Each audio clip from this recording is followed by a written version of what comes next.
CeeDee Lamb broke Michael Irvin's single-season Cowboys receiving record Saturday night. 13 catches for 227 yards on Saturday night. So, Richard, early in the season, you weren't sold on CeeDee, yet now I can make the case he's performing at a higher level than any receiver in the entire NFL. So, Richard, what's your view of CeeDee now? Yeah, after the 4 consecutive 50-yard games, 4 catches, 50-yard games, I was not, Skip. It did not appear that way. It did not appear the Dallas Cowboys were sold on it. And since that point, he's been a revelation, Skip. He's been on a tear. They're targeting more, they're featuring him more, and he's responded with an all-pro season. I think he's up to 1,600 yards. You got to give him all the credit in the world. He's established himself as one of the best receivers in the National Football League week in and week out. He's been a go-to. He had 233 yards in this game alone. Really was the main focus of the offense. Really made it hard for this defense to get any stops. And they had very few answers. Even in the Miami game, they had very few answers for him. Vic Fangio had to change things up in the second half. But I think he definitely has a case, much more so than he had to start the year. He's established himself. He's shown up in big games. He's provided the stats. He has the numbers. So you give him all the credit in the world. Yeah, and I think, man, he has done a wonderful job of putting himself out in front of the crowd and saying, listen, I am here and I am he. Yeah. We watch this season as this thing changes. Incidentally, that play right there, guys, that's what I was talking about earlier when I talked about understanding leverage. You see how CeeDee understood that he was coming inside out. He was able to spin and go back out.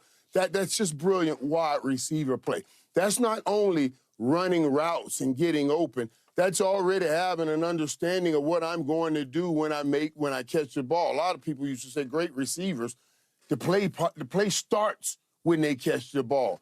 The okay receivers, that's usually the play ends when they catch the ball, and he has been playing great. The play starts when he catches the ball. It doesn't end. He's making more things out of it. Yeah.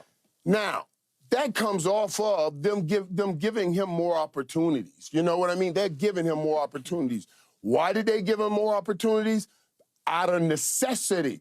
They put him in the backfield to help the running game. You know, and I thought that was smart because now when you're taking him away like Tyreek Hill, we don't let you take Tyreek Hill away. We keep him involved. We keep his head in the game. If you're doubling, triple teaming him, you put him in the backfield, hand him the ball, let him feel that leather. Throw him something simple in the backfield and let him get a catch. Let him feel that leather and then bring the best up out of him. And they're starting to do that with CeeDee. They understand now he is the catalyst of this football team, the main protagonist in this movie, and you have to get him the ball if you have any chance at winning a football game. And I love, everybody's asking me about the record, how he broke the record single-season reception and yardage record, my records, and I was like, well, I don't even feel like he's breaking my record. He's still wearing the 88. It's just continuing the legacy of the 88 and what it is. Skip and Sherm, I go back to the conversation we had when he called me, coming out of Oklahoma. He's a big DeAndre Hopkins fan. He wanted to wear number 2. And he talked to me about it. He said, I just want to be honest with you, and I want to hear what you have to say about wearing 88. And I told him, I say, man, you wear the number that when you wake up in the morning and you put toothbrush to tooth, whatever's going to pull the best out of you, you wear that. But understand when you put this 88 on, if you put it on, it's going to mean something different to a whole nation of people, especially Cowboys Nation. Yep. They're going to expect great things out of you. They're going to expect winning out of you. They're going to expect championships out of you. And he has certainly stepped up to that. We were talking about receivers a couple weeks ago. And I said, man, no, Jerry Rice is the greatest to ever do it. But when you start with, once you finish with that Ian Rice, you start with that M and Michael. And I'm going to tell you something. This right here, Tyreek Hill has had such a wonderful season this season. Got hurt the last few games and still been out there for his team. I don't dock him as much because I know he's hurt, but he's still fighting for his team. So I say this, when you end with that L and Hill, You start with that C in CeeDee Lamb right now in the National Football League as top receiver in the National Football League. Wow. He's worked his way up to that area to be the 1 and 2 right there with Tyreek Hill. So, Richard, back to you. If I can remind you, you texted me a Jerry quote a couple of days after that debacle at San Francisco, that 42-10 thing that the Cowboys suffered. Remember, it was a weird Jerry quote in which it sounded like Jerry was not sold on CeeDee. It sounded like Jerry didn't have CeeDee's back. Remember that? Yes, I do. Okay. Yes, I do. And that's what it looked like on the football field. Skip. I understand. So I told you, it's just weird. Jerry, sometimes it's not even like he's playing games. He just speaks some foolishness that I can't quite sort of compute or comprehend. But the point was, CeeDee that week did go to Mike McCarthy and nicely complain and say, hey, I just need more than 4 for, what was it, 49 against San Francisco. And the next big game was the one, it was a turning point game. Michael was there. Michael celebrated at the end, but it was one out here at SoFi against the Chargers. So, Richard, if I can just do CeeDee's stats from that night forward, that 20-17 win night. Incredible.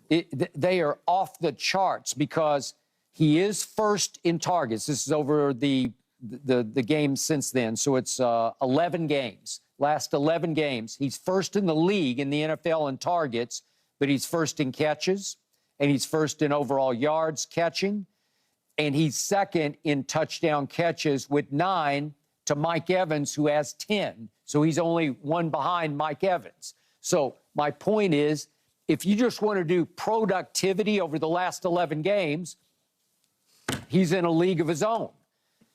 So, yeah, right? Yeah, that's 100% true, and that's what we said. But at that time, they were not giving him the targets. No, nope. They were not. He was getting an average of 6 or 7 targets a game. I don't think he's had less than 10 since after that San Francisco 49ers game. He has and not. So that just it shows how they've changed, how they view him, how Dak Prescott has changed how he views him, and how he has responded is a testament to the quality of receiver and player he is. So you got to give him a ton of credit. Once they gave him his opportunities, he took them and ran. Okay, so Michael, here is my theory, my narrative theory on CeeDee Lamb. In interviews, he's just fine. He did a post-game interview the other night. He's good, but he's not great. He's not Michael Irvin. He's not electric. He doesn't take over interviews. I can't really remember any one thing that he said. And even first downs, when he makes a first down, you know how Michael Irvin used to celebrate first downs with a big old first down, throwing your forefinger out. And CeeDee stands up and does a little tiny forefinger right next to his cheek, right? I made a first down. And I think that his aura and image are much smaller than Michael's were when he played, because CeeDee doesn't have a whole lot to say in interviews. Sometimes it's what you generate for yourself. He's not a big force on social media. He's not in the middle of this controversy or that controversy. He doesn't ever have that much to say during the week. Michael, do you agree that he might be a little underrated because he doesn't hype himself much in interviews or on social? Well, right. But it's hard to underrate him on the football field, and it's hard to when we say underrated, you know, I'm looking at the guys that are watching the tape. They're not underrating him. They're saying, we got to stop this guy. But yeah, the media, social media, all of that stuff, then he's not big on. And as you pointed out, Skip, they're used to big personalities in the 88. And Drew Pearson. Right. Drew Pearson had a big personality. Trust me, big personality. Dez Bryant, big personality. Yeah. And I tried to help people understand that even early on when I said, he is the most talented 88. Now, most physically gifted football player, 88, the only one that played outside, inside, to the level that he is playing it. You know what I mean? 50, but he is not slot and wide. Yeah, 50-50. Right. Inside, outside. Yeah. But he's not that big emotional leader. No. You know, when I did that first down when I get the first down, Skip, I fully understood it. That wasn't just about me doing No, the it's first about down. everybody. When I scored a touchdown, right? I got it. When I scored a touchdown, it was, let me tell you what so that right. somebody told me, you know how hard that journey is to go 100 yards, to be successful in business or in life. When you got a great journey like that, you got to have small celebrations. So I started saying, those first downs, those are small celebrations. You get enough of those small celebrations, you'll have the big one, which is the touchdown. You know what I mean? So he doesn't understand how to lift up the whole team by saying, hey, that was our first down, let's go. Let's score a touchdown. I want to pump the defense up. They're coming out here. He's not that. But, boy, when you talk production, he is one of the best in the National Football League. And you want to talk? Go ahead, Richard. Yeah. When we had their game against Seattle, Taylor Rooks did an interview with him where he got to talk a little bit. I don't think I've seen an interview where he talked more openly and candidly. And it made me a fan of his game and who he is as a person and how he's motivated. And he said a few things throughout this season, you know, in interviews where he said, hey, if you don't believe in me, then just turn on the tape and watch. And I think he does do a little bit of a little, you know what I mean, when he gets a first down. But I think there's different ways to lead. But I do think it's taking him, just like his targets and everything, it's going to take him to get in these spotlighted situations and this production to be on the field to really allow him to blossom and allow his personality to show. But I think he does have a really cool personality.